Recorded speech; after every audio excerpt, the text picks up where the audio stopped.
So, good afternoon to everyone. I am Anurag Chakraborty, and I am going to present a presentation on deposition of electroless cobalt film. Deposition of electroless cobalt film, a review paper, and it is a result of a collaborative work between myself, Surojit Patra, and Dr. Amitavo Ghatak of Mechanical Engineering Department of Techno India University. So, this is the overall structure of my presentation. First introduction, then electrolyte cobalt bath composition, then alloying with other metals, and then potential applications and future scopes. So, as we all know, and uh, in his keynote address, Dr. Suman Kollan Das very beautifully presented the coatings. Metal coating is a very important aspect of surface treatment. Surface treatment. So, the main technology for metal coating is basically electroplating, but electroless coating is also developing. Now, what is electroless plating?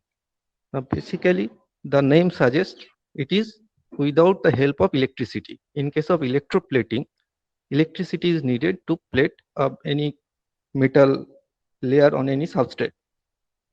Now, in case of electroless plating, there no electricity is needed.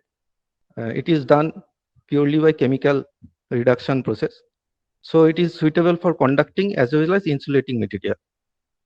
Also suitable for hollow parts and blind holes and intricate parts of any complex structure, and the coating thickness is uniform everywhere. And there are some drawbacks of this electroless plating process. The deposition rate is lower than electroplating process, and costly chemical pretreatments may be needed if the substrate is not catalytic. So basically the steps are: first we need to clean the substrate, then we need to check whether the substrate is catalytic, because the chemical reduction process needs a catalyst, and if the substrate itself is works as catalyst, then we don't need a external catalyst. If the substrate is catalyst, we can directly dip it into the chemical bath, and after deposition we can dry, and if needed we can heat treat the coating. But if the substrate is not catalytic, the examples of a catalytic substrates are iron or cobalt or nickel or aluminium. These are catalytic substrates, palladium, whereas copper, polymers, these are non-catalytic substrates. So if the substrate is not catalytic, then we need to first deposit a seed layer, a fine layer of any catalytic uh, metal. Like we can apply a seed layer of palladium or aluminium. Then over that or on that, we can deposit the uh, thin film. So for this process, the main components of the electroless bath, chemical bath, is first metal salt, which will act as metal source. Then reducing agent, it will reduce the metal salt into metal atoms. Then complexing agent. Complexing agent is very important to stabilize the bath. And pH regulator, we need to add some pH regulator to maintain the pH. And the main operating parameters are pH and temperature. So in case of cobalt salt, now this electroless plating process is applied for many metals like nickel, cobalt, uh, aluminium is also used, copper, electroless copper coating is also there. So in this presentation, I am focusing on cobalt coating by this electroless deposition method. Now, for this, the source of the cobalt atoms is basically cobalt salt that is present in the bath. The main cobalt salts are used, cobalt chloride and cobalt sulfate. And now the amount is basically, it is to keep it within 0.1 molar, the concentration of cobalt salt in the solution. If it is over 0.17 molar, the concentration, then the resulting deposit will be dark and it will be spongy and not good. Now reducing agent. The actual mechanism is basically the reducing agent splits in the solution and provides electron. Now these electrons will combine with metal cations present in the solution, and ultimately metal ions will be deposited on the substrate. Now the reducing agent, different kinds of reducing agent is used. One is sodium hypophosphite, then dimethyl aminoborane, then hydrogen N2H4. Now sodium hypophosphite releases 2 electron available for every sodium hypophosphite molecule release 2 electrons for reduction process, while dimethyl aminoborane DMAB basically releases 6 electrons, and N2H4 hydrogen basically releases 4 electrons.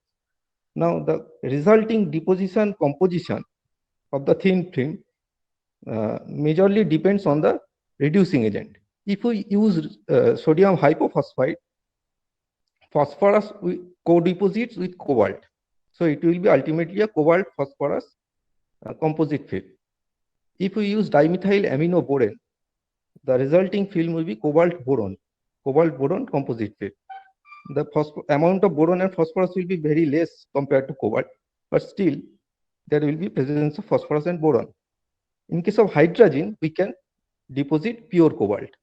If we use hydrogen, we can deposit pure cobalt.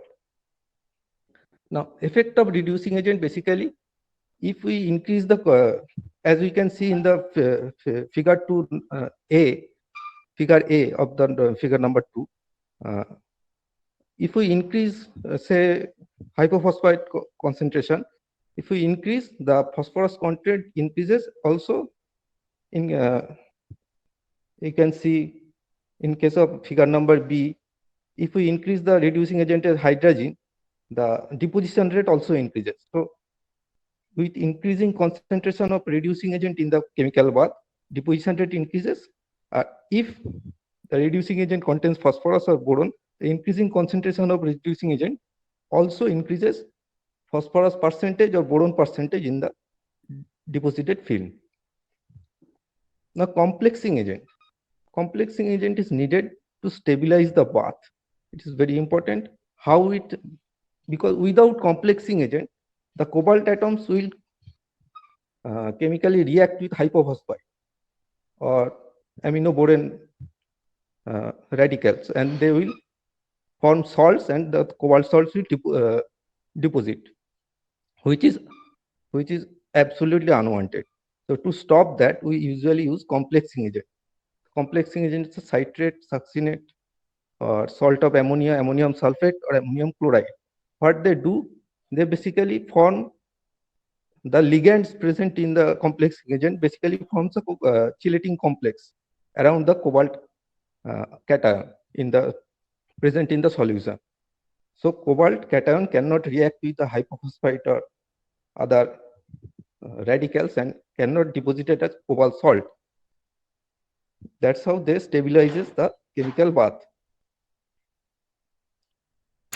Now, effect of kindly hit fast. Okay. Go to the computer. Your time is up. The effect of complexing agent is basically if we increase the ammonium sulfate concentration, the deposition rate also increases. Also, that effect of temperature, increasing temperature increases the deposition rate. Usually, it is found that within 70 to 80 degrees centigrade, it is ideal to deposit cobalt film, because more than that, the bath quickly dissolves. And pH is also important. To maintain a certain pH is important for this bath. Increasing pH increases deposition rate. Sometimes increasing pH affects the phosphorus or boron content in the film. These are summarized plating baths. Cobalt chloride, sodium hypophosphite is the reducing agent. Complexing agent is disodium citrate and ammonium chloride combined, and pH is 8.2 and temperature is 80 degrees centigrade, and deposited composition of the deposit is cobalt phosphorus, where phosphorus is 4%. While you are in the number 2, while you are we are using hydrogen, the deposit composition is basically pure cobalt, 99.8% cobalt, while using dimethyl boron, we can see the deposit composition is cobalt boron. So these are different plating baths. I have summarized in tabular manner. Uh, we can make alloy composite, the cobalt nickel phosphorus, cobalt nickel boron, cobalt tungsten phosphorus, basically just by adding another salt in the chemical bath. With cobalt salt, we can add nickel sulfate or tungsten sulfate or something like that, or rhenium or iron salt, and it will co-deposit with cobalt and will form a composite film. And the percentage of nickel or other the third metal, second metal will be dependent on the concentration of the salt of that metal.